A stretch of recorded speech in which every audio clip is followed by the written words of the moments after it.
रहीम, अस्सलामु अलैकुम and a very good morning. और साथ साथ आप सबको जुम्मा बहुत बहुत मुबारक हो। एक्सप्रेसो के एक नए एपिसोड के साथ ये है इमरान। ये अरबला हसन, इस उम्मीद और दुआ के साथ कि आप हफ्ते का इख्तिताम बहुत अच्छे तरीके से करने के लिए तैयार हैं और आप अपनी अपनी सैलरीज खत्म कर चुके हैं। आज क्या तारीख है वैसे? सैलरीज भी नहीं, मैंने ऐसे किया, मैंने इख्तिताम नहीं, वैसे खत्म नहीं, गलत कहा मैंने। मुझे लगा ये 10 तारीख वाली फीलिंग होती है, यानी कि वीक जो दूसरा वीकेंड होता है। हाँ, 4 है ना, तो आज तो अभी तो सैलरीज आई भी नहीं होंगी कुछ लोगों की। खैर, कहना सिर्फ ये है कि फाइनेंशियल मैनेजमेंट लाइफ में बहुत जरूरी है। आपको लगता है बहुत जरूरी है फाइनेंशियल? वैसे बड़ी जरूरी है। एंड पे आके आपको उधारी मांगना होता है, 500 दे दो, 1000। और ये जो तनख्वाहदार लोग हैं ना, हम जैसे ये सैलरी लोग हैं, उनके तो ये सबसे बड़ा प्रॉब्लम है, क्योंकि जब भी महीना खत्म होने वाला होता है, खत्म क्या होने वाला है हमारा महीना खत्म होने से 10 दिन पहले खत्म हो जाता है। तो इसका एक हल ये है कि आप अपनी फाइनेंशियल मैनेजमेंट को बेहतर करें। वो ऐसे हो सकता है कि आप कुछ ना कुछ अमाउंट, थोड़ी बहुत, चाहे 1, 2, 3% भी अपनी सैलरी का अगर आप सेव करते रहें तो वो एंड मोमेंट के ऊपर एक टिप दूं, अपने मोबाइल फोन के कवर के पीछे अपने तकिए के अंदर कुछ ऐसे पैसे रखें जो आपके मुश्किल वक्त में आपके काम गुल्लक ले लें, उसमें डाल दिया करें। हाँ, ताकि आपको महीने के एंड पे अपने भाई बहन अब्बू अम्मी और बहुत सारे लोग होते हैं जो अपने बच्चों के गुल्लक बाद में तोड़ रहे होते हैं, जब उनको जरूरत पड़ती है ना, तो बच्चों का पैसा इस्तेमाल कर रहे होते हैं। तो बहुत सारे वालिदैन हैं वो अपने बच्चों को ही मकरूज चल रहे हैं। खैर जी, इससे पहले कि आगे बढ़े, आज पाकिस्तान क्रिकेट के लिए it's a big day. Pakistan versus Australia after 24 long years. आज टेस्ट मैच शुरू होने जा रहा है। अब से कुछ देर पहले जो सीईओ हैं पाकिस्तान क्रिकेट बोर्ड के, वो एक प्रेस कॉन्फ्रेंस भी कर रहे थे। माहौल बहुत अच्छा है। ओवरऑल जो क्रिकेटिंग फैंस हैं उनका क्या कहना चाहिए, क्रेज बहुत ज्यादा है आज के दिन को लेकर। मैचेस के जो फैंस होते हैं उनकी एक बड़ी डिफरेंट कैटेगरी होती है, जो टेस्ट मैचेस बहुत शौक से देखते हैं। और मेरे ख्याल से इमरान इज वन ऑफ दोस्त, मैं नहीं हूँ।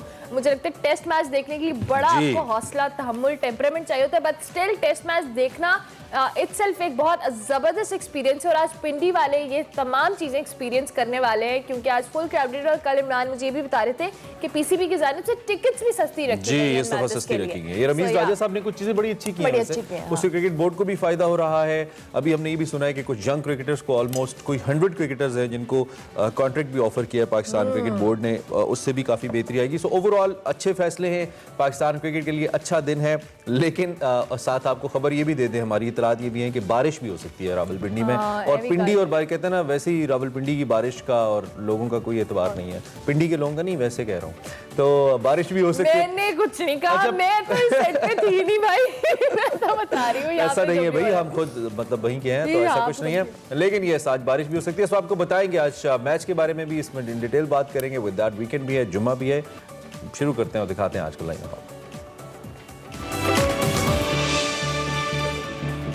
सियासी हंगामा आराई उरूज पर। ऑपोजिशन जमातों ने तहरीक अदम एतमाद का मुसव्वदा तैयार कर लिया। 80 से ज्यादा अरकान के दस्तखत होने की इतलात। बिलावल भुट्टो का वजीर आजम को 5 दिन में इस्तीफा देने का अल्टीमेटम। वजीर आजम सियासी महाज पर एक्टिव। काफली की क़यादत से 3 दिन में दूसरी मुलाकात। बुन्ने सिलाई ने एक बार फिर वजीर आजम को वफाओं की यकीन दहानी करा दी। दुश्मन के अजाइम फिर समुंदर बुल। पाक बहरिया के एंटी सबमरीन वॉरफेयर यूनिट ने भारतीय आबदोज की पाकिस्तानी हदूद में दाखिल होने की कोशिश नाकाम बना दी। 5 वर्षों में भारतीय आबदोज को ट्रैक करने का ये चौथा वाकया है। दर्द भरे गीतों से मुनफरिद पहचान बनाने वाले माजी के मारूफ गुलकार सलीम रजा के मदा आज उनका यौम पैदाइश मना रहे हैं।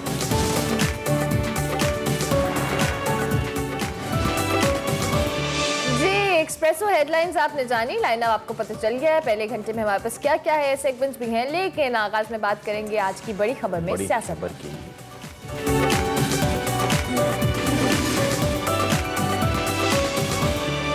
वही सियासी हंगामा आ रही है, लेकिन डेवलपमेंट्स हो रही हैं। कल तो किसी ने कहा कि हंडिया चढ़ गई है, हंडिया में चीजें डल गई हैं, धुआं निकलना शुरू हो गया है। अब देखते हैं कि बड़ा उबाल आएगा तो क्या होगा। कुछ इस तरह किचन टॉक्स हो रही हैं।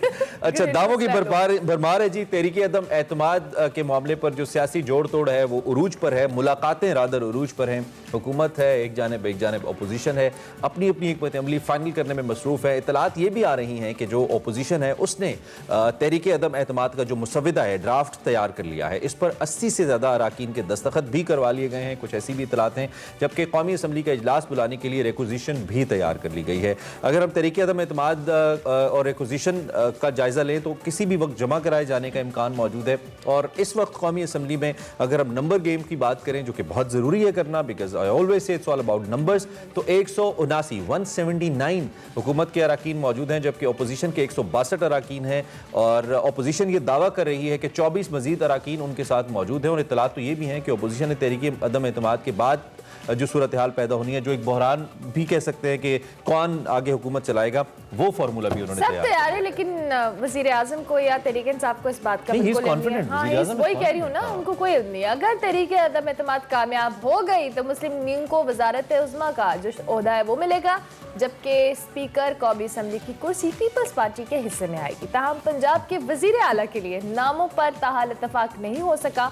गुज़िश्ता रोज़ इस्लामाबाद में मौलाना फजल रहमान और आसिफ अली जरदारी के दरमियान मुलाकात हुई, जिसमें तहरीक अदम एतमाद का तरीकाकार, इसके मुनासिब वक्त के हवाले से उसको हतमी शक्ल दी गई। और उधर हम बात करें बिलावल भुट्टो जरदारी साहब की, तो उनकी जानिब से हुकूमत पर शदीद तनकीद हो रही है। उन्होंने वज़ीर आज़म को 5 दिन का अल्टीमेटम दे दिया और कहा है कि हमारे नंबर्स पूरे हो चुके हैं, खुद ही इस्तीफा दे दें, वरना हम इस्लामाबाद पहुंचकर तरीके अदम एतमाद लाएंगे और वजीर आज़म जो है वो घर जाएंगे।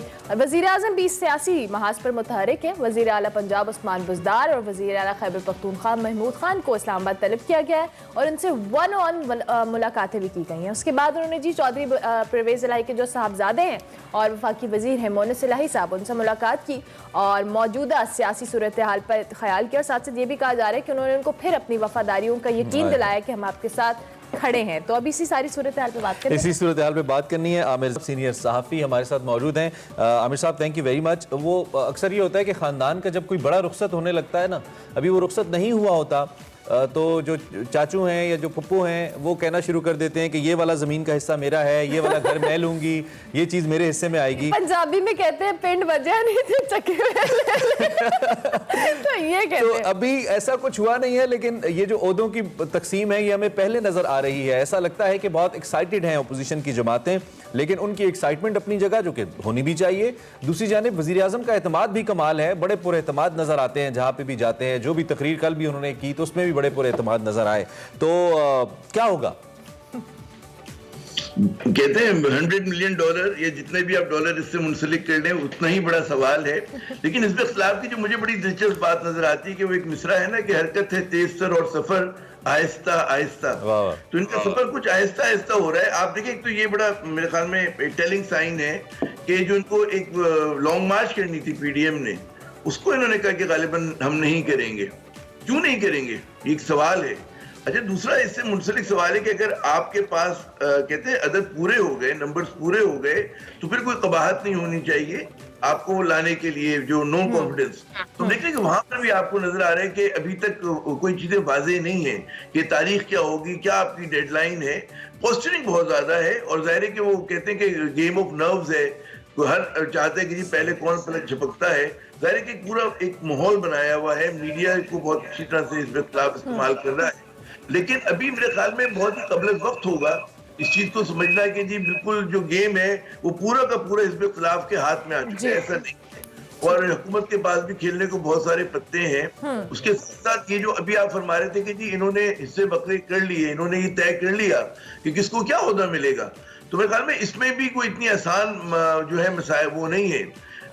मुझे समझ में आता है कि इसके खिलाफ की डेस्परेशन है, नून लीग की खुसूसी तौर पर डेस्परेशन है। उसकी वजह ये कि देखिए बहुत सारे लोगों के लिए जो है वो अगला इलेक्शन उनका गालिबन आखिरी इलेक्शन होगा। उनकी ढलती उम्र है। नवाज शरीफ साहब माशाल्लाह 72 साल के हो गए और दिसंबर में वो 73 साल के हो जाएंगे।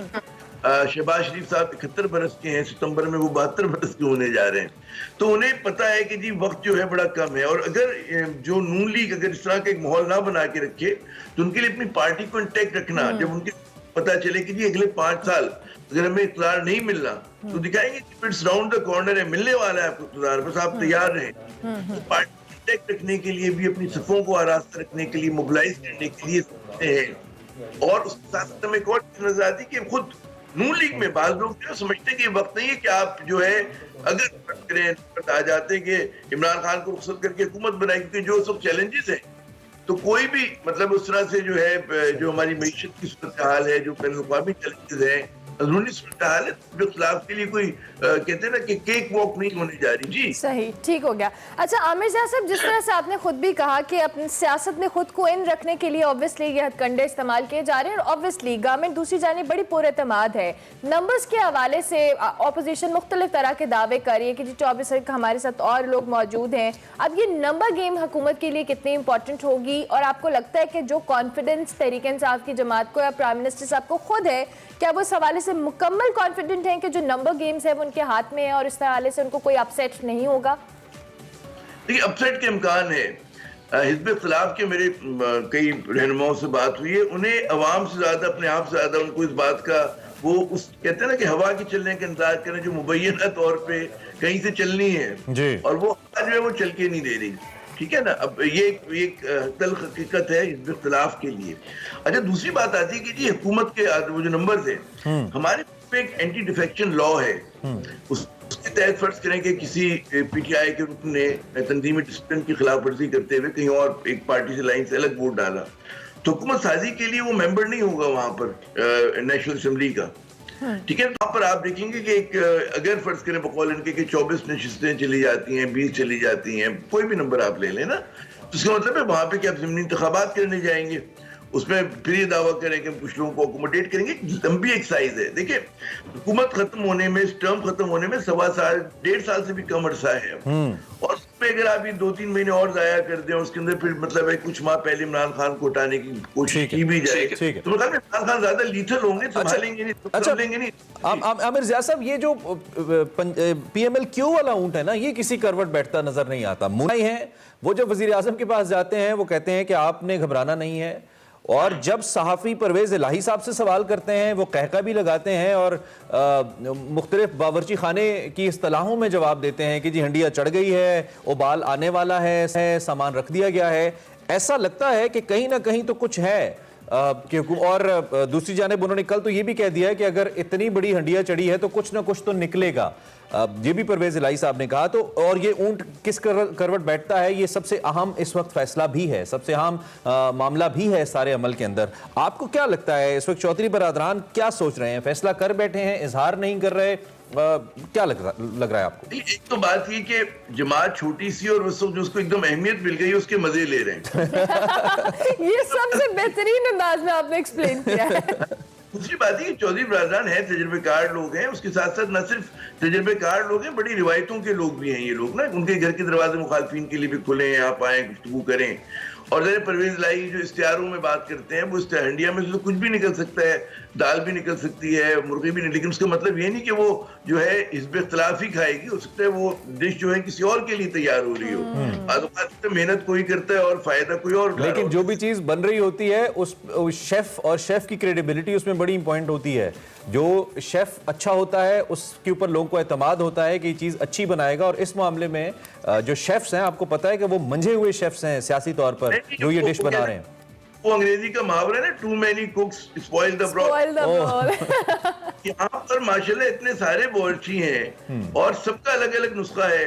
मतलब है कोई उसके देसी खाने का शौकीन हो, किसी को चीनी खाना पसंद हो, किसी को कॉन्टिनेंटल पसंद हो। हमें नहीं पता क्या मलगूबा बना रहे हैं ये लोग। और इसीलिए क्योंकि देखिए ट्राई टेस्टेड पॉलिटिशियन है, हम इश्तिहारों में बात नहीं करते, इस खिलाफ के लोगों को आजमाया हुआ है, एक बार नहीं 12 आजमाया हुआ है। आप क्या समझते हैं कि मतलब है ये क्या करेंगे आगे अगर इनको फिर मौका मिलेगा, अगर मिलता है, और मौके को मिलने के लिए क्या क्या नहीं करेंगे, ये बहुत बड़ा सवाल है। तो बाद लोग समझते हैं ना कि जी बिल्कुल एवरीथिंग इज डन और पीटीआई बिल्कुल डन एंड डस्टेड है, बिल्कुल निकाल देंगे।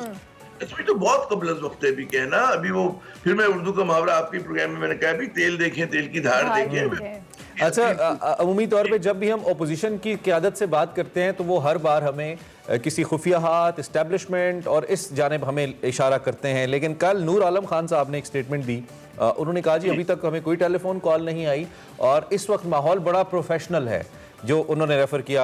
आई होप यू गेट बड़ा से तो इस सूरत हाल को देखते हुए ये कितना एक मैटर ऑफ कॉन्फिडेंस है, कितना एतमाद का बायस है ओपोजिशन के लिए अगर इस किस्म की कोई चीज़ जो वो पहले क्लेम करते रहे हैं वो नहीं होती? तो क्या ये एक ऐसा एक एलिमेंट है जो काफ़ी होगा हुकूमत को घर भेजने के लिए, एटलीस्ट इमरान खान साहब को? देखिए अभी जो भी मुझे नहीं पता अभी मुबैना फोन कॉल्स की जो बात हो रही है, क्योंकि अभी तो मतलब मैदान सजा ही नहीं है ना। अभी तो जब तक आप जमा कराएंगे उसके बाद सिलसिला शुरू होगा। आप जब तहरीक वो जो है नो कॉन्फिडेंस मोशन जब आप दाखिल करेंगे तब पता चलेगा कि जी ये इसकी डेडलाइन है। अब डेडलाइन से पहले अभी जब कुछ हुआ ही नहीं तो वो जुम्बिश क्यों होने लगे? मतलब मैं समझ उससे। अच्छा दूसरी बात है, मंतक की बात करें कि एस्टेब्लिशमेंट बकौल उनके मुबैना तौर पे वो क्यों किसी का साथ देगी? मतलब उन्हें पीटीआई से ऐसी क्या तकलीफ पहुंची है? और आकर जो है नून लीग जो है उनके लिए ऐसा क्या कर देगी कि वो तालियां बजाते हुए इनके पीछे जो चलने लगेंगे, इनकी सपोर्ट करेंगे? क्या मतलब पीटीआई इनसे फ्रिक्शन का वही आलम है? एस्टेब्लिशमेंट के फौज की बात करें कि जो एक जमाने में नून लीग और फौज के दरमियान हुआ करता था, और फिर जो नून लीग की बड़ी क़यादत ने अब तक माशाल्लाह फौज के खिलाफ जो उन्होंने जबान इस्तेमाल की है और ऑफ द रिकॉर्ड जो उनके जो लीडर्स हैं, जो कुछ उनका बयानिया है, तो मेरे ख्याल में जब वो इतने भोले नहीं है, जब हमें पता है आपको पता है, तो वो क्यों करेंगे? और उसके बाद उसके एवज मिलना क्या है? और उसके बाद जनाब तो मुझे नहीं लगता कि ये जो एक बहुत बड़ा ओवर प्ले किया जा रहा है इस कार्ड को। देखिए हमारी प्रोफेशनल फौज है, जब से 2008 से लेकर अब तक हर बार मुझे याद है जरदारी साहब का दौर था, लगता था हुकूमत टीवी पे लोग कहते थे कल गई आज गई, लेकिन उसने अपनी मुद्दत पूरी की, पार्लियामेंट ने अपनी मुद्दत पूरी की।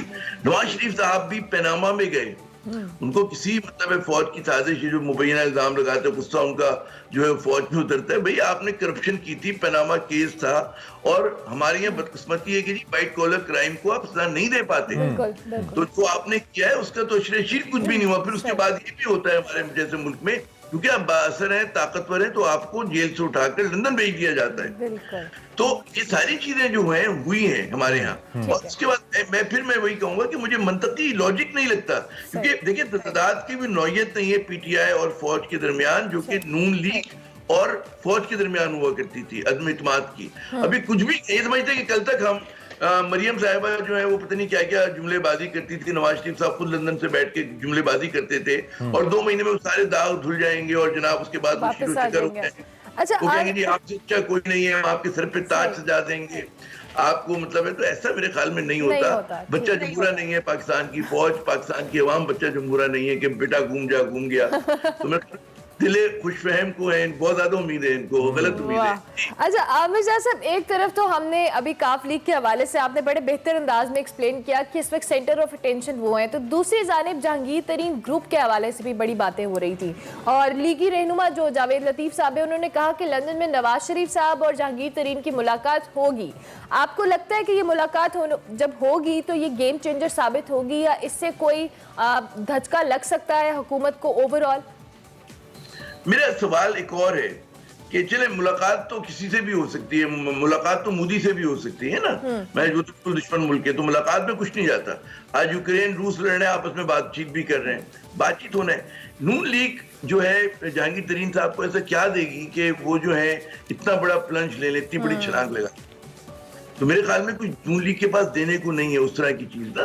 बात होती है कि हमेशा सियासत में जब आप कहते हैं कुछ लो और कुछ दो पे मामला तय होते हैं, तो इस यहाँ पे मुझे लगता नहीं कि दाल गलेगी। देखिए पीपल्स पार्टी का है कि उसकी टर्फ मजबूत है, सिंध में हुकूमत है, उन्हें पता है कि हमें जीतना नहीं है। मखलूत हुकूमत अगर बनती है तो हमें 5, 6, 7 नशिस्तें मिल जाएंगी वहां पर भी, पंजाब में भी, और जनाब खुदा आपका भला करे मखलूत हुकूमत में भी गुजरा बन जाएंगी, तो उनके पास तो एक तरह से एक्सपेंड करेंगे वो। लेकिन जहांगीर तरीन को क्या मिले? जहांगीर तरीन के अगर ग्रुप के लोगों को शामिल होना है, नून लीग से टिकट लेना है, तो उनकी ताकत मजीद इरोड होगी, तो वो तो रेलेवेंट हो जाएंगे। तो मेरे ख्याल में बाज़ औक़ात ये होता है कि इख्तिलाफ़ात होते हैं अपनी पार्टी के साथ, लेकिन उसके अंदर फिर आप जो होते हैं, जो मैच्योर सियासतदान होते हैं, वो एकदम रिएक्ट नहीं करते। हम लोग टीवी पे जो हमारा एक मिजाज बन गया कि हम हर सियासी चाल को 2020 मैच समझ के खेलते हैं ना, सियासत नहीं होती है वो। बड़ा मतलब है एक अच्छा चेस बोर्ड है, शतरंज की तरह आप आराम से बैठते हैं, सोचते हैं, और जरूरी नहीं कि कोई ना कोई अमल भी करें, बाज़ औक़ात बेअमल रहना भी बहुत बड़ी चाल होती है, ऊंची भी चाल होती है, इबाम भी चाल होता है। तो मैं नहीं समझता कि ये जो फिर जहांगीर तरीन का कार्ड हो रहा है, और जी कोई एमक्यूएम की बात करता है, कोई पीएमएलक्यू की बात करता है, कोई जीएसक्यू की बात करता है।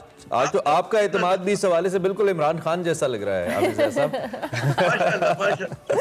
Thank you very much for your analysis, thank you very much. आपने हमें कि अपना तज्जिया हमारे सामने रखा जी, सीनियर साफी और तज्जिया का आमिर ज़िया साहब, उनका ये कहना है कि अभी तेल देखिए, तेल की धार देखिए, ये उनके तजिए का क्या कहना चाहिए, क्रक्स था ये। खैर आगे बढ़ते हैं, और कल एक अहम वाकया हुआ। इससे पहले कि हम ब्रेक की जानिब जाएं, पाक बहरिया ने एक बार फिर जासूसी के लिए आने वाली जो भारतीय जदीद तरीन एक सबमरीन थी, आबदोज थी, उसे पाकिस्तानी हुदूद में दाखिल होने से रोका और उसकी ये कोशिश नाकाम बना दी जो उसने की।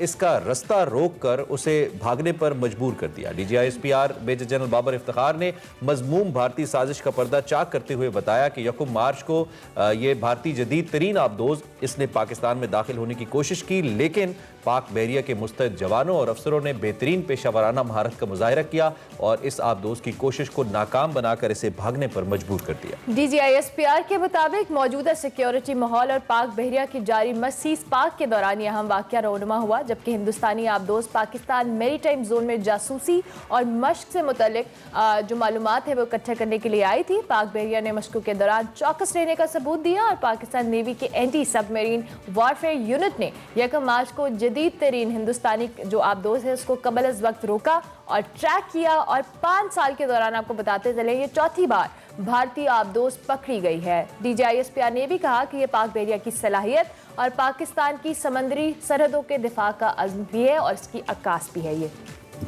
कहा भी है आपके बस में नहीं है ना, आप हवा से आ सकते हैं ना आप समंदर से आ सकते हैं, मानते नहीं हैं आप, फिर आ जाते हैं। ब्रेक लेते हैं जी। As Armla said, 24 years, 24 साल के बाद ये मैच हो रहा है। विद दैट क्रिकेट जिसे जेंटलमैन क्रिकेट कहा जाता है, टेस्ट क्रिकेट के अंदर ही वो हकीकी एसेंस मौजूद है जिसे देखकर हमें वो फील आती है, द रियल क्रिकेट जिसे कहते हैं। इस वक्त हमारे साथ सलीम खालिक साहब मौजूद हैं जी, सीनियर स्पोर्ट्स एनालिस्ट। उनसे ज़रा बात करते हैं और उनसे पूछते हैं कि उनके क्या जज्बात हैं, फिर तजिया तो हम बाद में लेंगे। सलीम खालिक साहब, it's a big day for Pakistan cricket. हमने बड़ी मेहनत की, हमने बड़े पापड़ बेले, हमने बड़ी एफर्ट की इस दिन को देखने के लिए, और आज अल्हम्दुलिल्लाह एक बड़ी इंटरनेशनल क्रिकेट टीम अपने भरपूर स्क्वाड के साथ पाकिस्तान में मौजूद है और टेस्ट मैच का टॉस हो चुका है और मैच शुरू होने वाला है। बीइंग अ क्रिकेट व्यूअर, आपकी क्या राय है, आप आज के दिन को कैसे देख रहे हैं, क्या जज्बात हैं आपके रादर? बहुत जबरदस्त लम्हा है पाकिस्तान क्रिकेट के लिए, और ये आप ऐसा समझ लें कि ये पाकिस्तान में एक तरह से जो क्रिकेट का रिवाइवल शुरू हुआ था वो अब कंप्लीट हुआ है। जब आखिरी बार पाकिस्तान का ऑस्ट्रेलिया के साथ मैच हुआ था उस वक्त बाबर आजम जो है वो 4 साल के थे और 2 साल बाद शाहीन आफरीदी की पैदाइश हुई थी सीरीज के। तो इससे आप अंदाजा लगा लें कितना तवील अरसा गुजर चुका है। My goodness. और अब हर पाकिस्तानी बहुत ज्यादा खुश है इस लम्हात पर, और यकीनी तौर पर आपने देखा होगा कि टिकट्स मैच की सारी फरोख्त हो चुकी हैं और स्टेडियम में भी मैं लाइव देख नहीं रहा टीवी पे क्योंकि आपके साथ हूं, लेकिन आप देख रहे होंगे कि कितना जबरदस्त वहां पर माहौल है। हर पाकिस्तानी बहुत खुश है। और एक PSL का जो मेला हमारा खत्म हुआ उसमें भी बहुत जबरदस्त एक माहौल बना हुआ था। ऑस्ट्रेलिया की टीम भी आई है और आहिस्ता आहिस्ता इंग्लैंड और न्यूजीलैंड भी रह गए, उनके पास भी अब कोई जवाब नहीं है। तो अब हम ये कह सकते हैं कि पहले जो सिक्योरिटी होता था वो चीज अब खत्म हो गई। अब बात होगी पाकिस्तान की क्रिकेट के हवाले से कि जी पाकिस्तान की टीम बड़ी मजबूत है, हमें वहां जाएंगे तो ये मुश्किल पेश आएगी। बिल्कुल बहुत जबरदस्त लम्हा हो गए थे। बड़े बड़े स्टार्स जो है इनको अपने निगाहों के सामने पिंडी में लोग अभी देखेंगे, फिर लाहौर में, कराची लोगों को मौका मिलेगा। अच्छा सलीम खालिक साहब, आपने भी बड़े बड़े स्टार्स के लोग तो देखेंगे, लेकिन हम अपनी टीम को भी, अपने स्क्वाड को भी देखें तो इसमें भी बहुत सारे यंग प्लेयर्स हैं और इनके लिए भी एक बड़ी अच्छी अपॉर्चुनिटी है कि ये इतने बड़े बड़े इंटरनेशनल प्लेयर्स के साथ खेलेंगे, परफॉर्म करेंगे। ऑब्वियसली ये मेरे ख्याल से एक न्यू प्लेयर जो भी वो क्रिकेट में आता है उसका एक ड्रीम होता है कि आप इतने बड़े सेलिब्रिटी प्लेयर्स के साथ खेलें, उनसे सीखें। तो ये उन प्लेयर्स के लिए एक बड़ी अच्छी मोमेंट है आई गेस।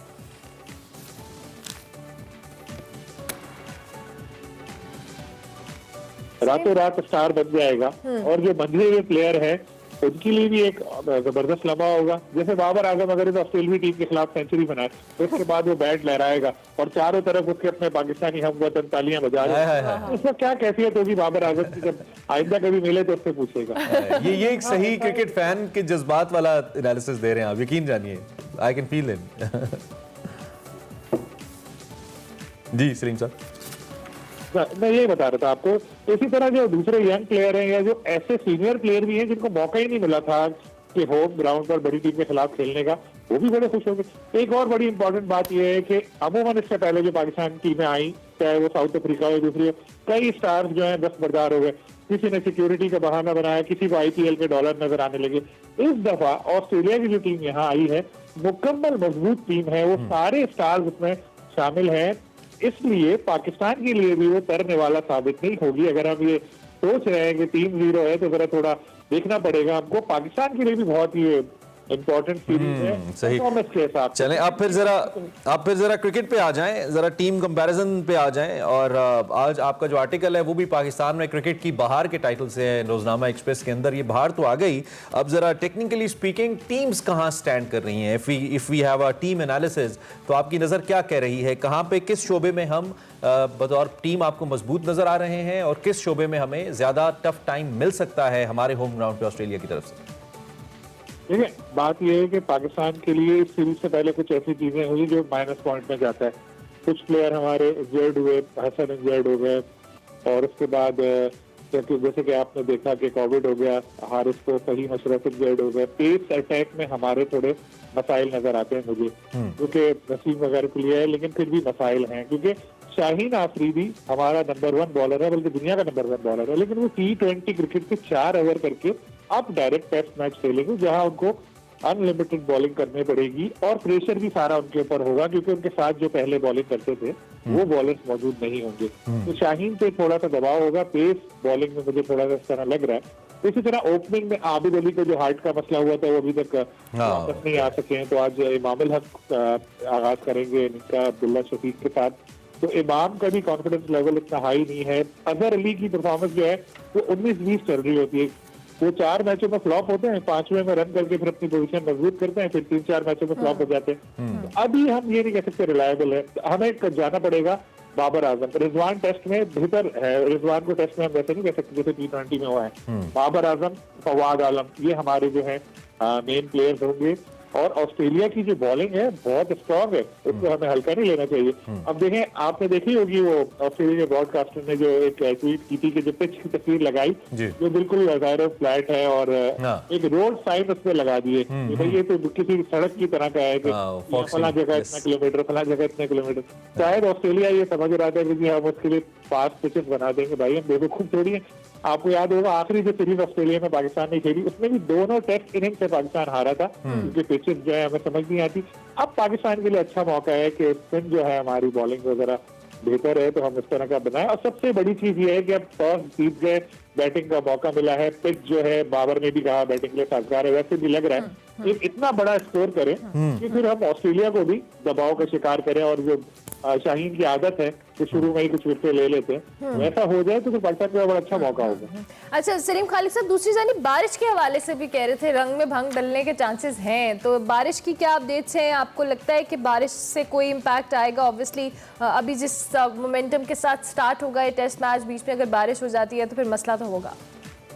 जी, मैंने जो वेदर रिपोर्ट देखी थी कल, उसके मुताबिक ये था कि शुरू के जो 3 दिन हैं वो क्लियर हैं। चौथे दिन बारिश की जो पेश हुई है, और वो बड़ा इम्पोर्टेंट डे होता है चौथा दिन, और देखते हैं क्या होता है, कितनी बारिश होती है। कल भी बारिश होती रही और दोनों टीमें जो है वो प्रैक्टिस नहीं कर सकी थी।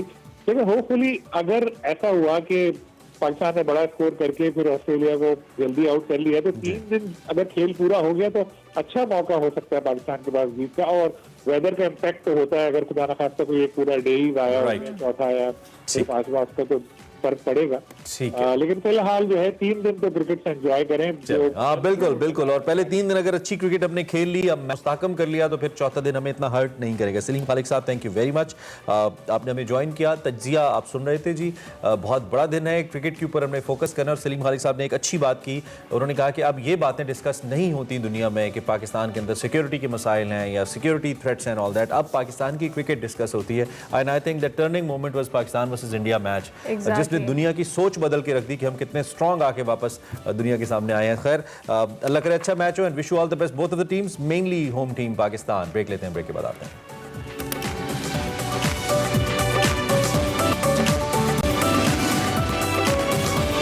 एक्सप्रेसो में आपको एक बार फिर से खुशामदीद। और रावलपिंडी से कुछ मनाजिर हमें मौसूल हुए हैं। पहला टेस्ट पाकिस्तान वर्सेस ऑस्ट्रेलिया, उसका आगाज हो गया। ये मनाजिर हैं जी, मैच का आगाज हो गया। 5 दिन चलेगा और पहले 3 दिन तो ठीक चलेगा, आगे बारिश भी हो सकती है, बट मनाजिर कमाल हैं। So do watch this match and enjoy the cricket.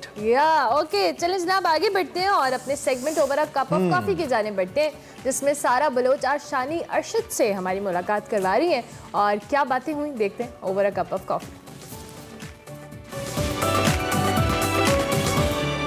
अस्सलाम वालेकुम नाज़रीन, over a cup of coffee की एक नई एपिसोड के साथ मैं हूं सारा बलूच। अगर हम बात करें पाकिस्तान की म्यूजिक इंडस्ट्री की, तो हमारे पाकिस्तानी म्यूजिक प्रोड्यूसर्स ने दुनिया भर में बहुत सारे हिट नंबर्स दिए हैं। आज का मेहमान बड़ा खास है। उन्होंने, हम बात करें पाकिस्तान की OSTs की, हम बात करें फिल्म इंडस्ट्री की या बात करें जिंगल्स की, उनका काम रिमार्केबल है।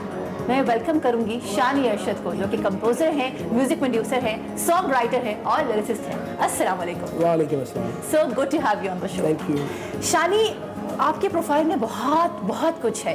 What is more close to your heart, film का गाना, OST, जिंगल या अपना गाना? सभी मेरे दिल की बहुत करीब है, बिकॉज ये सब एक साथ नहीं चला। जिस टाइम पे मैं मिस्टर म्यूजिक प्रोडक्शन कर रहा था, उन दिन मैं सिर्फ म्यूजिक प्रोडक्शन कर रहा था। जिन दिनों मैंने जिंगल शुरू किए, मैंने म्यूजिक प्रोडक्शन कम कर दी, जिंगल शुरू कर दिए। जब मैंने बैकग्राउंड स्कोरिंग शुरू की तो मैंने जिंगल थोड़े कम कर दी, तो बैकग्राउंड स्कोर में मोहब्बत हो गई। और अब आजकल मैं OSTs और अपने गाने बना रहा हूँ, तो मुझे आजकल अपने गाने से ज़्यादा मोहब्बत है। अच्छा, तो जब अगर इसको ऐसा कहा जाए कि जो हो रहा होता है आप उस लम्हे को जीते हैं, बिल्कुल ऐसे है। And you forget what you have done. मुझे लगता है कि मैं थोड़ा सा पिछले काम से बोर होना शुरू हो जाता हूँ और फिर मैं आगे सोचता हूँ कि अब क्या किया जाए। अच्छा, एक सवाल है जो मैं अक्सर सोचती हूँ कि अगर हम इस चीज़ को भूल जाएं कि शानी के वालिद साहब एक म्यूजिशियन रह चुके हैं, तो वो शानी क्या होते हैं? मैं शायद क्रिकेटर होता। ओह माय गॉड, आपको क्रिकेट खेलने का शौक है? अब नहीं, बचपन में मैंने बहुत क्रिकेट खेली है। डोंकी किंग का जो वेस्टर्न ऑर्केस्ट्रा है, ये हमारे बहुत सारे दोस्तों को शायद मालूम है और शायद लोग नहीं जानते। It was a big thing कि पाकिस्तान के कंपोजर ने, प्रोड्यूसर ने पहली बार एक वेस्टर्न ऑर्केस्ट्रा का गाना प्रोड्यूस किया। What was that? वो पूरा स्कोर जो है वो वेस्टर्न ऑर्केस्ट्रा से बना है। ओके। पूरा जो स्कोर था वो लाइव था। जहाँ तक जो हमारे डायरेक्टर प्रोड्यूसर है अजीज जिलानी साहब, उनका भी ख्याल था कि यार मुझे ना इसमें बोला इस तरह का म्यूजिक चाहिए। तो मैंने उन्हें मशवरा दिया कि क्यों ना हम इसको देसी अप्रोच से हट के हम इसको वेस्टर्न स्टाइल में ही करते हैं। तो मैंने 1-2 सीन्स कुछ मैंने उनको कंपोज करके सुनाई। उनको बहुत मज़ा आया, यार तुमने तो फिल्म को उठा दिया। मैंने कहा इससे ज़्यादा उठ सकती है। कहने लगे कैसे? मैंने कहा अगर हम इसको वेस्टर्न ऑर्केस्ट्रा के साथ रिकॉर्ड करें। Okay, done. उन्होंने कहा ओके। फिर हमने कांटेक्ट किया बेसिकली बुडापेस्ट में, जो हंगरी में है। जी। मैं कभी भी नहीं गया वहाँ पे। तो वहाँ के ऑर्केस्ट्रा से बात हुई, उनके ऑर्केस्ट्रेटर से बात हुई, उनके साथ मैंने म्यूज़िक शेयर किया और फिर उसके साथ पूरा मिडी वर्क और पूरी उसकी नोटेशन वगैरह तैयार की। पूरे कोई 2 महीने लगे हमें। आपको क्या लगता है, क्या वाकई भारत म्यूजिक में हमसे आगे? अब नहीं रहा। पाकिस्तान की हम जिस बड़ी फिल्म की बात करें, उसका बैकग्राउंड स्कोर आपने किया होता है। मतलब माशाल्लाह, यू बीन सो लकी कि आपके प्रोफाइल में हम देखें तो देयर इज कोई हल्का काम नहीं है उसमें, यू नो। देखिए, एक टाइम तक टी फाइन ट्रबल का स्कोर मेरे लिए मेरे दिल के बहुत करीब था। अच्छा, आने वाली फिल्मों में आई थिंक कुछ तो मुझे पता है, इश्क मेड इन चाइना, द मस्तम, कायद आजम जिंदाबाद, और कौन सी मूवीज हैं जिनमें आपके हम बैकग्राउंड स्कोर देखेंगे, गाने देखेंगे? अभी रिसेंटली तो यही मूवीज़ हैं। कायद आज़म जिंदाबाद का म्यूज़िक भी मैंने किया है, स्कोर भी किया है। द मस्तम का एक गाना मैंने किया, स्कोर मैंने करना था लेकिन वो मैंने इश्क को पकड़ लिया। तो मैं इश्क में बिजी हो गया। फिर बीच में एक और फिल्म आई थी, खेल में, एग्जैक्टली, उसके भी गाने और उसका भी स्कोर था। तो उस चक्कर में मैं द मस्तम का स्कोर नहीं कर सका। अभी ये आई थिंक 2-3 फिल्में जो हैं। अच्छा, फिल्मों की बात हो रही है। I know you are a music producer, composer, लेकिन एक सवाल है, बिकॉज आप इतने इन्वॉल्व हैं पाकिस्तान की फिल्म इंडस्ट्री हो या ड्रामा इंडस्ट्री हो, कि अगर हम बात करें पाकिस्तान की फिल्म इंडस्ट्री की, हमें नए चेहरे देखने को नहीं मिलते। जो ड्रामे का आर्टिस्ट है वही हमें मिलेगा फिल्म में। What do you think about this? ये ज्यादती नहीं, देखिए ज्यादती इस तरह नहीं कह सकते, क्योंकि जो डायरेक्टर है और जो प्रोड्यूसर है अभी उस तरह हमारे पास उतनी स्पीड से फिल्में बन नहीं रही हैं, ठीक है, और वो ये लोग कोई रिस्क नहीं लेना चाहते। पाकिस्तान की अगर हम हिस्ट्री की बात करें और फिल्म हिस्ट्री की बात करें, which one is your favourite movie? Maula Jatt. Return of Maula Jatt is also coming, my God. मुझे बड़ी उम्मीद है रिटर्न ऑफ मौला जट। है ना। आजकल की बात करें, which one is your favourite movie? आजकल की बात करें तो एक्टिव इन नॉइज में फेवरेट मूवी। न्यू सिंगर्स आ रहे हैं, आ चुके हैं, किसके साथ काम करना चाहते हैं? नए सिंगर्स में अब वो नया तो नहीं रहा जो मुझे बहुत आवाज़ उस बंदी की पसंद है, मुलाजिम हुसैन। वाओ, क्या गाते हैं वो? कौन सी ऐसी चीज़ है कि दैट मेक्स यू हैप्पी? जब कोई मेरे गाने की तारीफ करे। गाने की तारीफ, गाने की बात हो रही है, गाने की बात हो रही है, और गाना हम ना सुने शानी से ये तो मुमकिन नहीं है। तो शानी, आपकी खूबसूरत आवाज़ में ये लाइव होने वाले, मैं एक्सपीरियंस करने वाली हूँ, आप भी क्या सुनाएंगे? रंगे बेरंगे इश्क च रंगे तेरी यादों विच दिन मेरे लंगे लख दुआरा कर दी दुनिया मंगता मुरादा मंग दी दुनिया कुछ मैनू मैं की मंगया मैं रब कोलू तेनू मंगया सजना मैं रब कोलू तेनू मंगया सोहणिया मैं रब कोलू तेनू मंगया। Shani, this was so good. Thank you so much. अच्छा, इस पे एक बात करना बड़ा इंपॉर्टेंट है, वो ये कि हमने देखा था एक टाइम था जब जुनून और बैंड्स होते थे, उनकी बड़े बड़े ना, मतलब ढेर सारे उनके गाने आया करते थे, we used to go and buy their CDs. खत्म हो गया सब। अब ये क्या कल्चर रिवाइव हो रहा है एल्बम्स का? एल्बम्स का कल्चर रिवाइव करना पड़ेगा क्योंकि आजकल लोगों का ना सिंगल्स की तरफ ज़्यादा ध्यान है, और जो एल्बम करना भी चाहते हैं ना वो पता नहीं क्यों डरे हुए हैं कि वो कोई एक्सपेरिमेंट करना नहीं चाहते। वो कौन सा ऐसा एक्टर है जिसको आपके हिसाब से नहीं गाना चाहिए? मानी को मैं कहूँगा कि कभी ना गाए। Ali Azmal is a big name, you are a big name, and you both collaborated for the song called Haq Allah. Tell us about Haq Allah. अच्छा, हक अल्लाह से पहले इस शो का सीज़न 1 भी आया था, और उस सीज़न 1 के जो गाने थे वो तकरीबन एक जैसे थे जी। जब मुझे सीज़न 2 में अप्रोच किया गया तो मैंने शुरू से ही सोच लिया था, मैंने कहा यार मैं बिल्कुल ही कुछ और साउंड लेके आऊँगा, जिस पैटर्न पे ये चल रहा है मैं उस पैटर्न पे नहीं चलूँगा। ओके। मतलब उसमें कोई सूफियाना कलाम नहीं था, और कोई हम कोई नात इस तरह की चीज़ नहीं थी। मुझे लगा कि यार कुछ अल्लाह का इसमें जिक्र होना चाहिए, और बस बैठे बैठे मैं थोड़ा सा मैंने ग्रुप बनाया और मैं सोच रहा था, और इमीडिएटली ये लाइव मेरे जहन में आई। अब हमने सोचना शुरू किया कि इसको गाएगा कौन।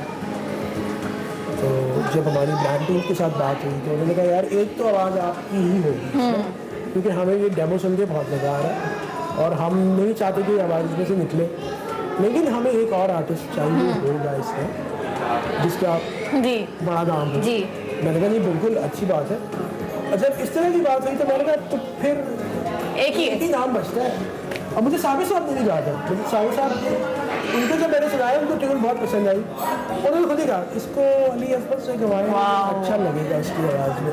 वो कौन सा ऐसा म्यूजिक प्रोड्यूसर है कि आपको लगता है कि ओके इसके हाथ पे पाकिस्तान का म्यूजिक सेफ है? मुझे जुल्फी का म्यूजिक स्टाइल बहुत पसंद है। जुल्फ़िकार जब्बार खान। शानी, देखने में आया है कि पाकिस्तानी ओएससीज़ की अगर हम बात करें वो आते हैं वो छा जाते हैं, लेकिन ऐसा फिल्मी सॉन्ग्स के साथ नहीं होता, वो आते हैं वो चले जाते हैं, क्यों है ऐसा? ओएसटी आपको हर हफ्ते टीवी पे सुनाई देता है जब वो एपिसोड चल रहा होता है, और आजकल तो काफ़ी ड्रामों के एपिसोड्स तो हर रोज़ आ रहे होते हैं। उसके अलावा छोटे छोटे टीजर्स आप आज रात शाम 8 बजे 9 बजे तो उसमें आपको गाने की स्टाइल सुनाई देती है। तो इतनी प्रमोशन एक चीज़ की हो रही है तो उसके तो कानों में बस ही चाहिए। उतना ही टाइम अगर टीवी पे फिल्म के गाने को मिलना शुरू हो जाए तो फिल्म के गाने भी इतना बड़ा हिट होगा। ये बात भी है। फिल्मों की बात हो रही है, who is the favourite actor? Fahad Mustafa. और एक्ट्रेस? महवी शराब। Hey my favourite too. अच्छा, गानों के अलावा और क्या शौक है?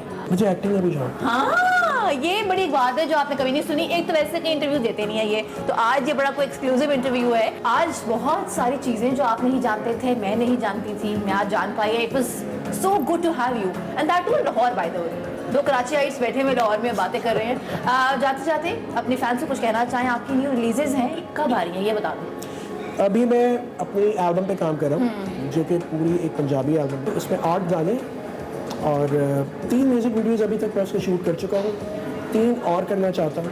मतलब 8 गानों में से 6 म्यूज़िक वीडियोज़ के साथ अमेजिंग उस एल्बम को मैं रिलीज़ करूँगा। Shani, thank you so much for coming here. अकेले चलते चलते हो साए जैसे रहते रह मिल के प्यार के ज़मीन आसमां हो वो मिला क्यों था अगर उससे बिछड़ना था मुकद्दर दिल का था शायद मुझे आखिर बिखरना था तमन्ना क्यों थी जीने की अगर वो ही बेराना था कोई ऐसा दर्द दे निकल जाए जा निकल जाए जा। Welcome back to Expresso. Break के बाद हाजिर हो चुके हैं और अब बारी है हमारे सेगमेंट माइंड मैटर्स की, जिसमें वकार अहमद मलिक और आतिका आयलिश हुसैन बात कर रहे हैं मेरे और आपके मसाइल के बारे में, गुर्बत के नफ्सियाती असरात के हवाले से और किस तरह से ये इम्पैक्ट होता है लोगों पे। बहुत सारे हम वाक़यात ऐसे सुनते हैं, अपने इर्द गिर्द रिपोर्ट होते हैं कि खुदा न खास्ता किसी को किसी पैसों की वजह से उन्हें खुदकुशी की तरफ राग़िब हुए, दीगर मसाइल है। उस पर आज हम डिटेल में डिस्कशन करें माइंड मैटर्स में। So over to you Atika and Mughal भाई। Thank you so much Armila and Imran. अस्सलाम वालेकुम viewers, this is Atika Aylish Hussain, मेरे साथ मौजूद हैं वकार अहमद। और आज हम जिस टॉपिक पे बात करने जा रहे हैं उसने ना सिर्फ गरीब लोगों की बल्कि खुशहाल लोगों की भी नींदें हराम की हुई हैं। सर, महंगाई क्या असरात हैं ज़हनी?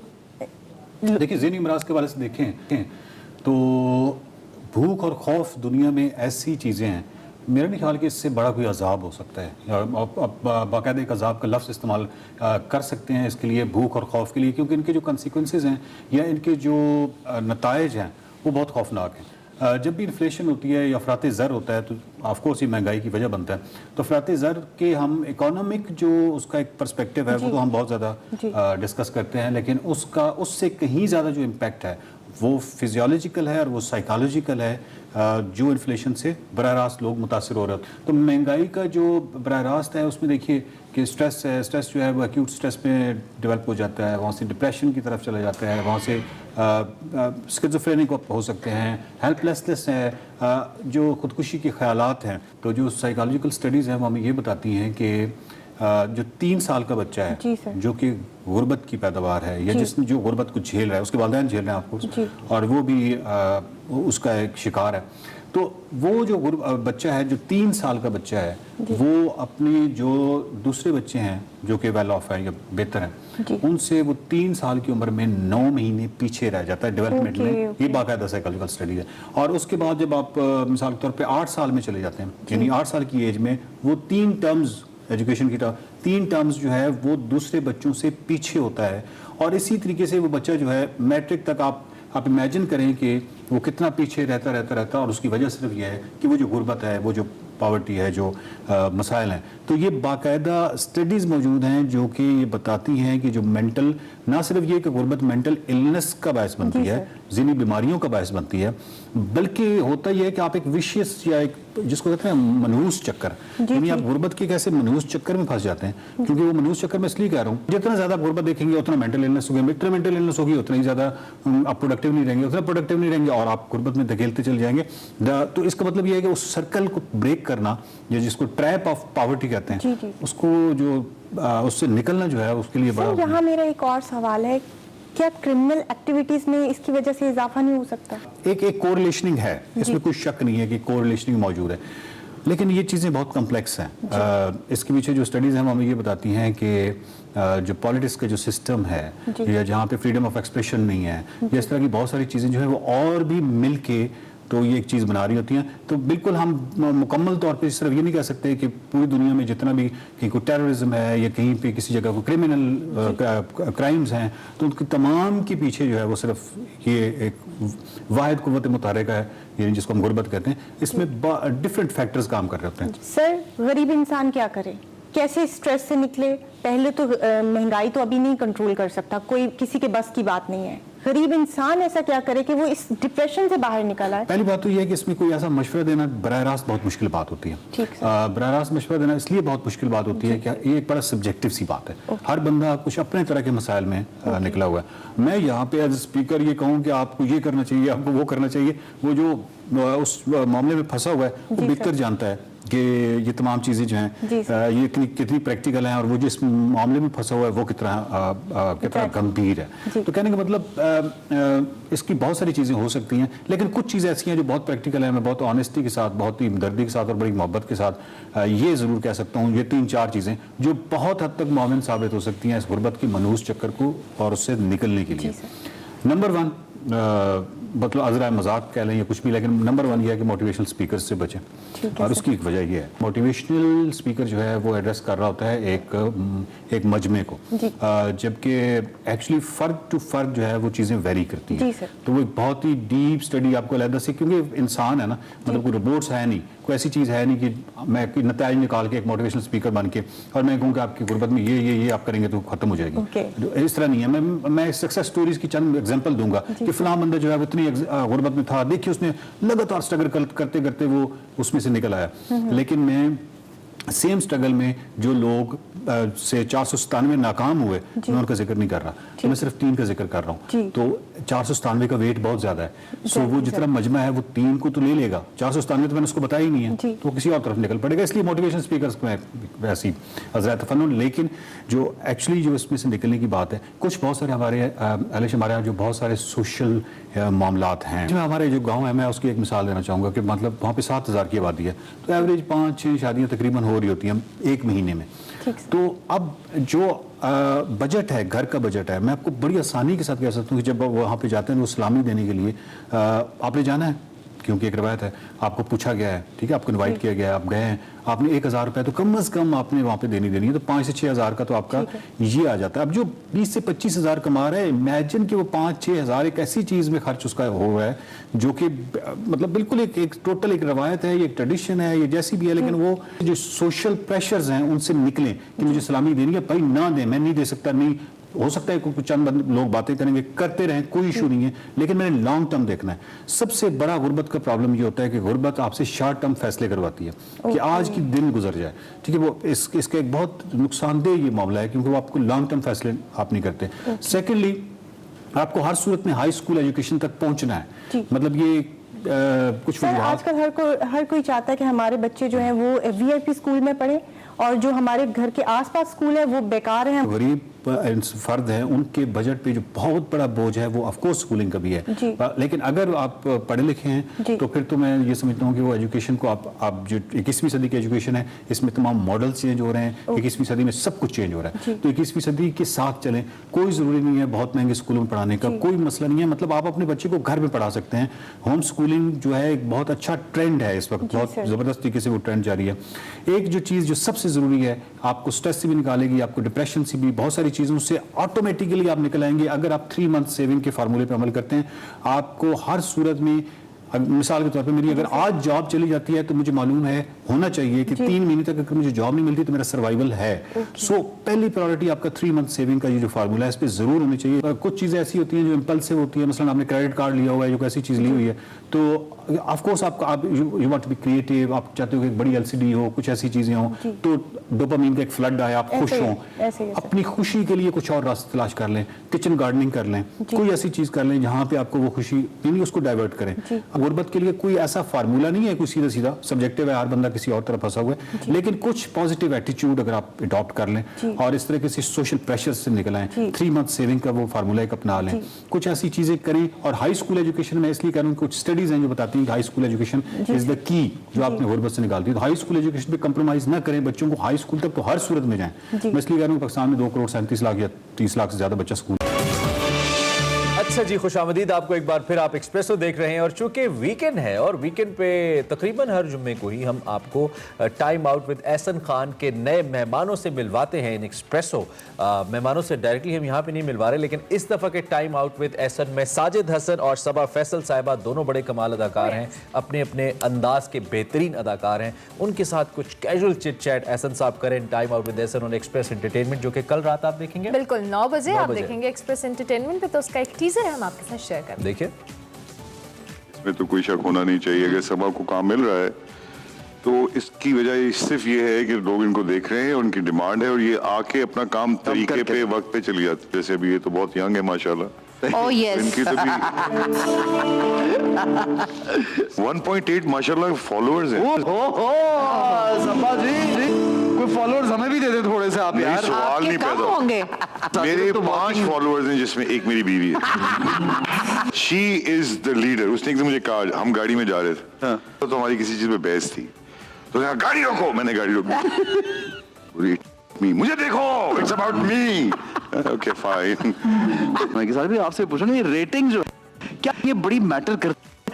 वैसे मेरे तो सारे ड्रामों की रेटिंग आती है क्योंकि सबा जी के हर ड्रामे की रेटिंग, क्योंकि वो ड्रामा, मेरा ड्रामा सास और बहू के दायरे से बाहर नहीं निकलता।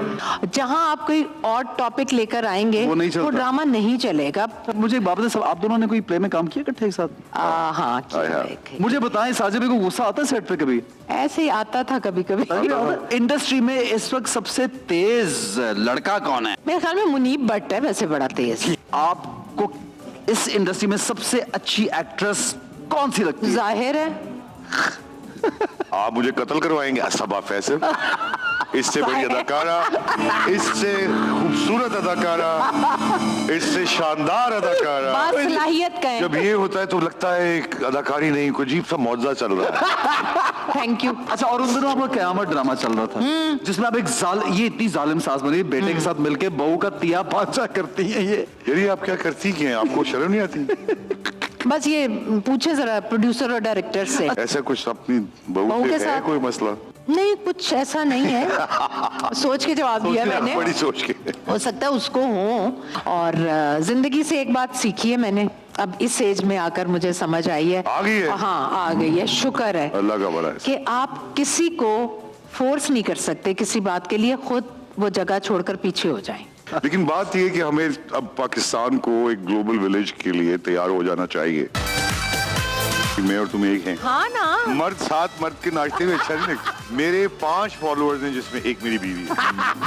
वैसे मेरे तो सारे ड्रामों की रेटिंग आती है। चेहरे पे कितनी फिरौनियत वाली हंसी है। जनाब, मजेदार किस्म की कन्वर्सेशन हो रही है और सबा फैसल साहिबा की तो मैं खुद बड़ी फैन हूँ। बड़ी ग्रेसफुल खातून है, जिस हिसाब से वो अपने आप को कैरी करती है। वैसे शी इज राइट कि हमारे ड्रामे जो है सास बहू से बाहर नहीं निकलते। मोस्ट फेमस सास of Pakistani drama Saba Faisal Sahiba. We are a great fan of actor for show, acting for sure. और उसके साथ साथ साजिद हसन साहब तो क्या ही बात है, is a brand in acting. So आप जरूर देखिए जी टाइम आउट विद एहसन कल रात 9 बजे on Express Entertainment. And now अब हम खुशी की जानिब जाएंगे, क्योंकि सुबह सुबह आपको एक्सरसाइज भी तो बतानी होती है, ये भी वीकेंड का लाजमी हिस्सा होता है। तो खुशी से जानते हैं कि आज हमें बताने वाली हूँ। मुझे खुशी।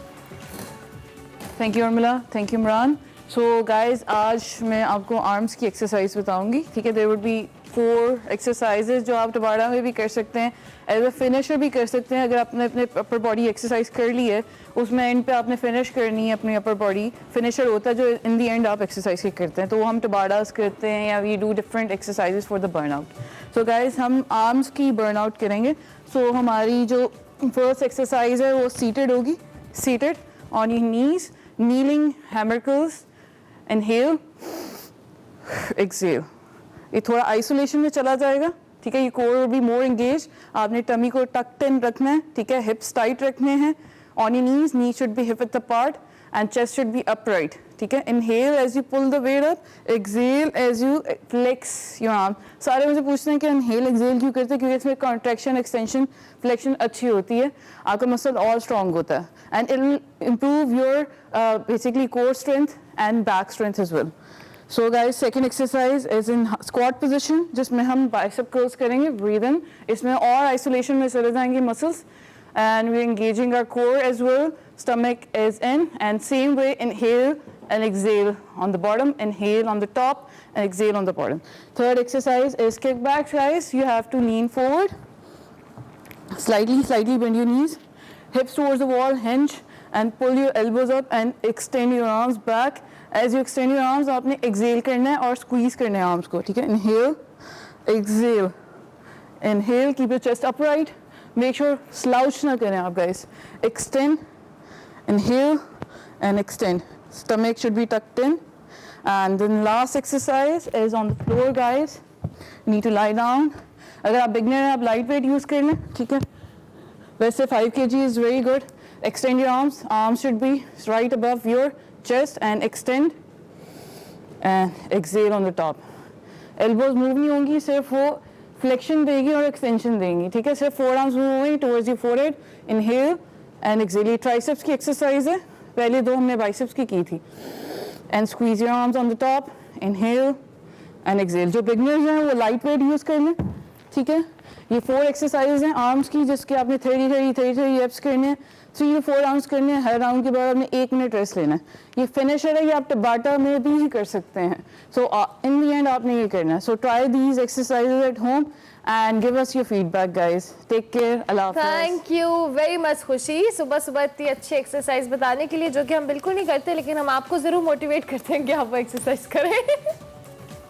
तो भाई सही है. हाँ, ब्रेक ले लें. ब्रेक के बाद आते हैं, कुछ शाबानुल मुअज़्ज़म की बात करते हैं. ब्रेक के बाद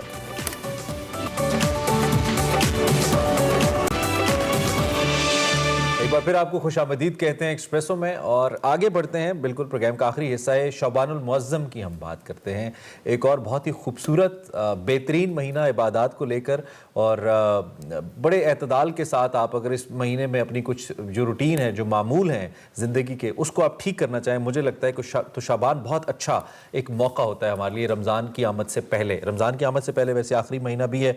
कल उम्मीद थी कि शायद चाँद नज़र आए, नहीं आया, लेकिन आज हमने न सिर्फ शाबानुल मुअज़्ज़म के फ़ज़ाइल पे बात करनी है, चूँकि रिवायात ये बताती हैं कि नबी करीम हज़रत मोहम्मद मुस्तफ़ा सल्लल्लाहु अलैहि वसल्लम नफली रोज़ों के एतबार से इस महीने को बहुत पसंद फरमाया आपने और एहतमाम फरमाते थे. इसके अलावा इसके क्या फ़ज़ाइल हैं और कैसे हमारी ज़िंदगी को, लाइफ रूटीन को बेहतर करने में ये महीना अपना रोल अदा कर सकता है, हम कैसे इससे फ़ायदा उठा सकते हैं, इसी पर हमने बात करनी है. प्रोफेसर नासिर महमूद साहब, इस्लामी स्कॉलर, हमारे साथ आज भी मौजूद हैं. हमने आज भी इनको ज़हमत दी है, तो इस हवाले से इनसे बात करते हैं. सब सुबह खैर, बहुत शुक्रिया तशरीफ़ लाने के लिए. सबसे पहले तो हमें इस शाबानुल मुअज़्ज़म की अल्लाह और उसके रसूल के नज़दीक जो अहमियत है और जो उनके नज़दीक क़ुर्बत है, उसके हवाले से हमें बताइए, और फिर हमारे लिए कैसे मुफीद हो सकता है ये महीना, इस पे भी ज़रा रोशनी डालिए. बिस्मिल्लाहिर्रहमानिर्रहीम.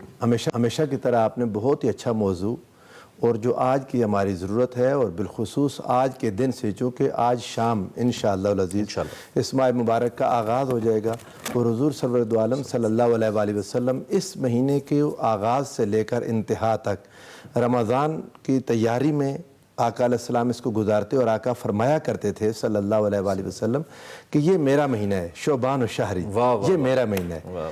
उम्मत को रजब के बाद जब शोबान आता, तो शोबान बुनियादी तौर पर रजब का महीना चूँकि हुर्मत वाले महीनों में से है, वो ज़िकात, ज़िलहज, मुहर्रम के बाद ये एक ज़रा वक्फे से आता है. सलासुन मुतवालियातुन व रजब मुदर, आका अलैहिस्सलाम ने फरमाया था 3 महीने तो लगातार आते हैं, और एक ये चौथा रजब आता है, जो रमज़ान के रजब और रमज़ान के दरमियान शोबान. तो जब रजब ख़त्म होता तो रमज़ान मुबारक शुरू होता था.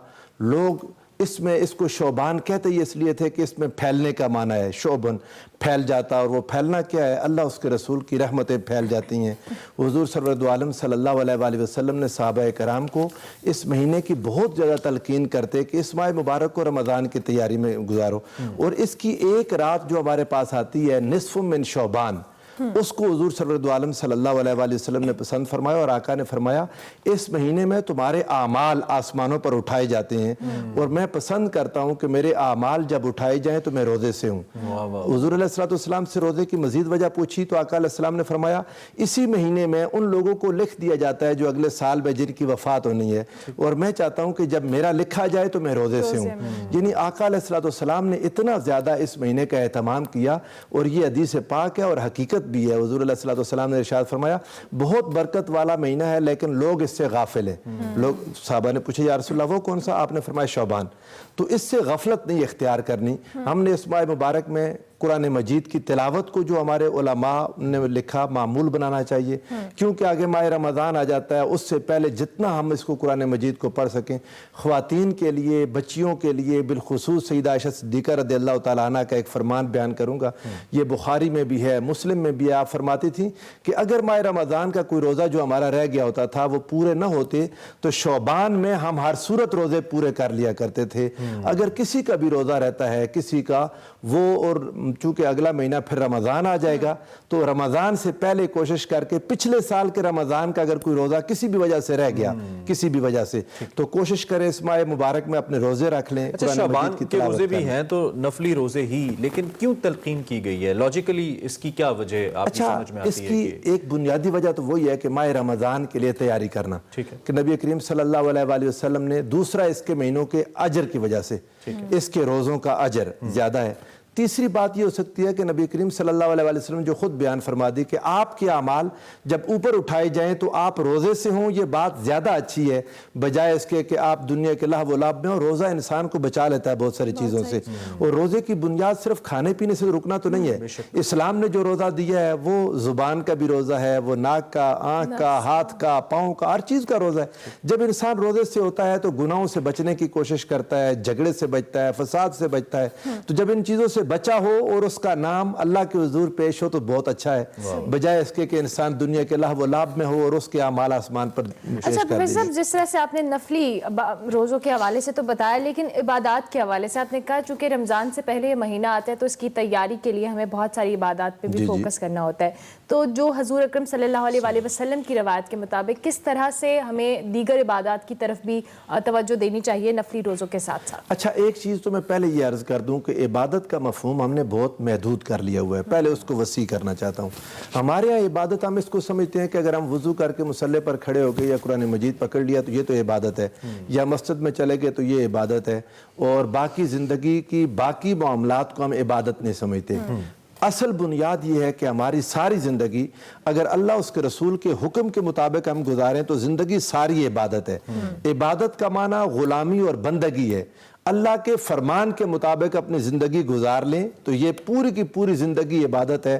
खा आप अपनी दुकान में हैं, अपने कारोबार में हैं, अपनी ज़िंदगी के मामलात कर रहे हैं, अगर अल्लाह के मुताबिक कर रहे हैं, फरमान के मुताबिक, तो आप इबादत में हैं। अब दूसरी चीज़ जो हमारे यहाँ चूँकि इबादत का एक मुतय्यन मफहूम ये हो गया कि हमने उसमें रोज़े रखने हैं या नवाफिल पढ़ने हैं या कोई इस तरह के नफल पढ़ें जिसमें ये आगे ये पीछे, तो ऐसी चीज़ें नहीं हैं। सिर्फ एक चीज़ का एहतमाम अगर इंसान कर ले इस माह मुबारक के हर जुमा को, इस माह मुबारक या इसकी रातों में से निस्फ़ मिन शौबान, 15वीं शौबान की जब रात आ जाए, या और जिस दिन आपको वक्त मिले तो पूरे महीना में लाजिम कर ले इंसान के मैंने सलातुत तस्बीह लाजिम पढ़नी है। सलातुत तस्बीह चूँकि हुज़ूर नबी करीम सल्लल्लाहु अलैहि वसल्लम ने अपने चचा जान हज़रत अब्बास बिन अब्दुल मुत्तलिब रज़ियल्लाहु तआला अन्हु को जब सिखाई तो फरमाया था कि साल में एक बार लाजमी पढ़ लें। पहले तो फरमाया अगर ना हो सके तो ज़िंदगी में एक बार पढ़ लें। तो जब ये माह रमज़ान से रमज़ान अगर अपने साल को हम गिने तो ये इस लिहाज से, हालांकि आखिरी महीना 8वां महीना है, लेकिन माह रमज़ान से अगर अपने साल को हम शुरू करते हैं तो दोबारा फिर ये आखिरी महीना आ जाता है और एक अच्छा मौका मिल जाता है कि हम इसमें सलात तस्बीह अदा करें। और आपने जो रोज़े की बात की, इसमें एक नुक्ता है बच्चों की तरबियत का, रोज़े की जाना, बच्चों की तरबियत का, वो बड़ा ज़रूरी है। एक तो हमने घर पे अगर रोज़े रखते हैं, हम देख रहे हैं माँ बाप को, तो ओबियसली हमारे अंदर वो एक चीज़ डेवलप होती है एक बच्चे के अंदर के वो लेकिन कुछ बच्चे होते हैं जिनके घर के बड़े रोज़े नहीं भी रखते, लेकिन मैंने देखा है कि बच्चों के अंदर टेंडेंसी होती है कि वो रोज़ा रखना चाहते हैं, तो वो माहौल बड़ा ज़रूरी है। क्या रोज़ा रखने का जो अमल है इसको आपके ख्याल में एक तरबियत चाहिए या महज माहौल काफ़ी है इसके लिए? अच्छा, बात तो ये है कि माहौल भी बुनियादी तौर पर तो तरबियत का हिस्सा है ना। अगर आप कंजीनियल एनवायरनमेंट दे दें तो ये तरबियत का सबसे बड़ा उसूल यही है कि आप एक अच्छा माहौल दे दें किसी भी चीज़ के लिए। कोई भी चीज़ आपने लर्न करनी है, अगर माहौल उसके लिए कंजीनियल हो तो वो चीज़ लर्न हो जाती है। लेकिन उसके साथ मज़ीद मेहनत ये है कि बच्चों को साथ तरबियत के लिए इसके फ़ज़ाइल भी बताए जाएँ और रोज़ा रखवाया भी जाए। हमारे यहाँ ये आपने जो खूबसूरत सवाल किया है कि बाज़ औक़ात हम बच्चों को रोक रहे होते हैं कि नहीं रोज़ा नहीं रखना, रोज़ा नहीं रखना। अब वो बच्चे का रोज़ा रखने का वो जो एक खौफ और डर चूंकि सारा दिन खाना पीना कुछ नहीं, वो खौफ दूर नहीं होता, तो रमजान आ जाता है और फिर वो जिंदगी का लम्हा आ जाता है जब रोजा फर्ज होता है। अब शैतान इंसान को मेरे सवाल का दूसरा हिस्सा यही था जी। फिर इसके लिए शाबान कितना जरूरी है या कितना मौजू है? बहुत आला है कि अगर किसी बच्चे ने इससे पहले कभी रोजा नहीं रखा और आप देखते हैं कि आपका बेटा बलूगत की उम्र में आ गया और अगला महीना माह रमजान का आ रहा है, तो कोशिश करके इस महीने में उसे 2, 4, 6, 8 रोजे रखवा दें, ताकि उसका वो खौफ जो सारा दिन भूखा रहने का खौफ है, प्यास का, वो खत्म हो जाए। हालांकि कुछ भी नहीं पता चलता, सारा दिन आप रोजा रखते हैं, हम रोजा रखते हैं, पता ही नहीं चलता। तो अब जब इस माह मुबारक में इंसान चंद रोजे रख लेता है, हुजूर अलैहिस्सलाम ने, वैसे मैं बताऊं, जब अहादीस को हम पढ़ते हैं बिल इस्तिहाब, आका अलैहिस्सलाम का अपना मुबारक मामूल तो ये था कि हुजूर अलैहिस्सलाम चंद 1-2 दिनों के अलावा पूरे महीने का ही रोजा रख लेते थे। लेकिन सहाबा इकराम को मना किया, हर एक की ताकत को देखते हुए, कुव्वत को देखते हुए, किसी को फरमा दिया कि 15 शोबान के बाद रोजे ना रखो, अपनी सेहत बेहतर करो ताकि रमजान का रोजा रख सको। ये बुजुर्गों के लिए, कोई बड़ी उम्र के लोगों के लिए, कि ये ना हो कि वो हदीस पाक से सुन के शौक में शोबान तो रख लें लेकिन रमजान के मिड में जाके ताकत खत्म हो जाए। तो उनको चाहिए कि मिड शोबान के बाद रोजा ना रखें, 15 शोबान का रख लें, उसके बाद अपनी ग़िज़ा अच्छी करें, खुराक अच्छी खाएं, अपनी सोने जागने के औकात को बेहतर करके, ताकि माह रमजान वो पूरा अच्छे तरीके से रोजे के साथ गुजार सके। जिस बंदे में ताकत और कुव्वत है उसको चाहिए कि रोजे रखे, लेकिन माह रमजान से 3-4 दिन पहले जाके बहरहाल रुक जाए, अफ्तार करे, खाए पिए, ताकि माह रमजान का एक आगाज दोबारा अच्छे अंदाज में किया जा सके। ये हुजूर अलैहिस्सलाम का अपना मुबारक मामूल भी है। ठीक है, और इससे हमें ये भी पता लगता है कि जो एक राय की भी नफी होती है कि रोजा शायद आपको बहुत ज्यादा आपके लिए ठीक नहीं है, रोजा रखना आपकी सेहत के लिए ज्यादा बेहतर है, ज्यादा अच्छा है। तो मेडिकल साइंस, इमरान भाई आप तो देखें ना, मेडिकल साइंस आपने जो बात कर दी, मेडिकल साइंस इस तरफ आ गई। बहुत ज्यादा खाना नुकसानदेह है, कम खाने से कुछ नहीं होता, कम खाना। अब आप देखें जितने लोग डाइटिंग पर जाते हैं क्या करते हैं, वो चीजें अपने आपकी बॉडी को जो चीज जरूरत है, जिसे कूत ला यमूत कहा गया, ताकि इंसान की बॉडी के अंदर बहुत ज्यादा ऐसी चीजें जमा ना हो जाएं जो इंसान को नुकसान पहुंचाती हैं। और अगर साल भर आपने रोजे नहीं रख सके तो ये 2 महीने माह रमजान फर्ज है और उससे पहले शौबान, इसके अलावा फिर रोजे तैयारी के लिए रख के अपनी बॉडी को भी इंसान उसके लिए तैयार करे और सेहतमंद भी है। ये इसमें सेहत के ज्यादा जबरदस्त। थैंक यू वेरी मच साहब, बहुत शुक्रिया कि माह शबान के हवाले से, इसकी आमद से कब्ल आपने जो इसकी फजीलत और अहमियत के हवाले से बताया। नफली रोजे रखें और इबादत करें, रमज़ान की तैयारी का महीना है, इसमें आप सवाब भी कमा सकते हैं, उसके साथ साथ आपकी रमज़ान के हवाले से तैयारी भी हो सकती है। प्रोग्राम का वक्त ख़त्म हो गया, इंशाल्लाह आपसे हमारी मुलाकात होगी अब पीर के रोज़, लेकिन कल और परसों हमारा बेस्ट ऑफ होगा, उसे देखना मत भूलिएगा। फीडबैक हमारे सोशल मीडिया हैंडल्स पर लाजमी दीजिएगा। मंडे तक के लिए हमारी तरफ से अल्लाह हाफ़िज़।